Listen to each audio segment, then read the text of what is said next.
السلام عليكم ورحمة الله وبركاته، عاملين إيه؟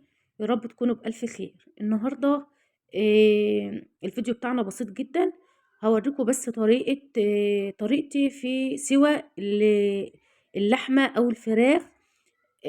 هاوريكم إزاي نطلّع أحلى شوية شوربة ممكن تشربوهم. بيبقوا حلوين جدًا، جدًا، وما شاء الله هتشوفوا الشوربة دلوقتي عاملة إزاي.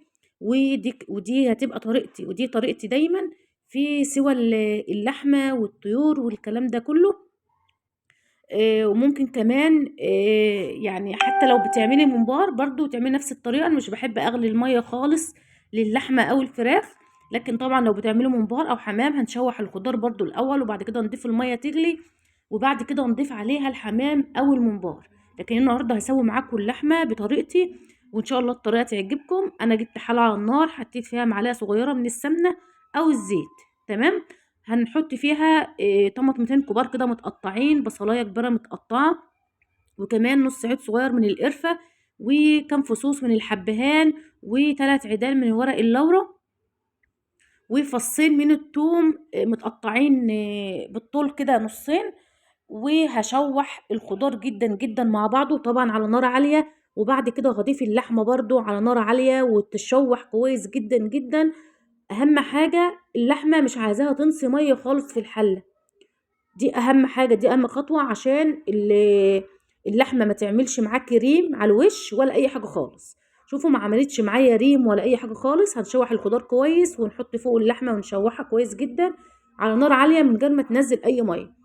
وبعد كده هاكون غالية مَيّة على عين البوتاجاز التانية، وهاضيفها على طول على اللحمة. أول ما تغلي هاضيف كمان الفلفل الأسود، باضيفه في الآخر خالص، تمام. أول ما بتاخد درجة الحرارة بقى العالية ديّة هاهدّي النار خالص كإننا بنردد رز، وهاسيب اللحمة تستوي بقى بمزاجها بقى كده. يعني ما تقلقوش، هي هتاخد نفس وقت السِوَى، مش هتقعد كتير ولا حاجة، هي نفس وقت سِوَى اللحمة. وبس هنهدّي النار، كل ما تهدّي النار على الأكل كل ما يطلع معاكِ أحلى وأحلى. وكمان هاعمل معاكم شوية بسلة، ده كان معايا order النهارده وحبيت أصوّره معاكم كده عشان تشوفوا طريقتي في سِوَى اللحمة، وإن شاء الله تعملوها وتعجبكم. هنا بقى كنت باعمل كمان شوية بسلة كده. المفروض تضيفي بصلاية وتشوحيها كويس جدًا مع البسلة والخضار، وبعد كده نضيف الطماطم، لو موجود عندِك طماطم فريش يبقى أحسن. أنا كان عندي طماطم، أنا كنت عاملة لها بصلاية وكده ومجهزاها كده تبقى عندي، أطلّع أعمل منها على طول المحشي، أطلّع أعمل منها خضار الكلام ده. فأنا طبعًا الطماطم فيها بصل متقلي، فمش هاحط طماطم بقى، مش هاحط بصل تاني للبسلة. شوحت البسلة كويس جدًا، وحطيت فلفل أسود وكمون وكزبرة وبس، وقلبتهم كويس جدًا مع بعضهم، وهاسيب وحطيت الطماطم وهاسيبها كده، وحطيت عليها كمان شوية شوربة وسِبتها لمّا تستوي. شايفين ما شاء الله. أنا سِبت بقى سِبت البتاع اسمها إيه، أنا مش عارفة. أنا بقى عندي زهايمر والله يا بنات، بانسى جدًا، جدًا. مش عارفة ليه كده. المهم أنا سِبت البسلة كده تستوي، ودي اللحمة برضه هدّيت عليها النار خالص، خالص. أهم حاجة نهدّي النار. شايفين شكل الشوربة عامل إزاي، حلو جدًا، جدًا، ما شاء الله.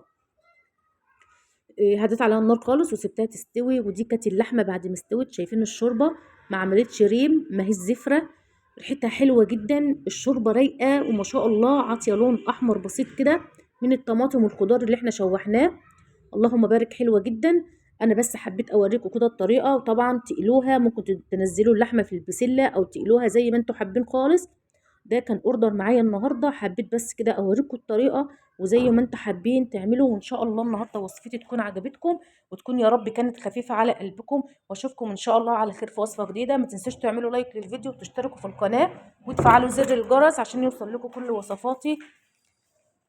مع السلامة.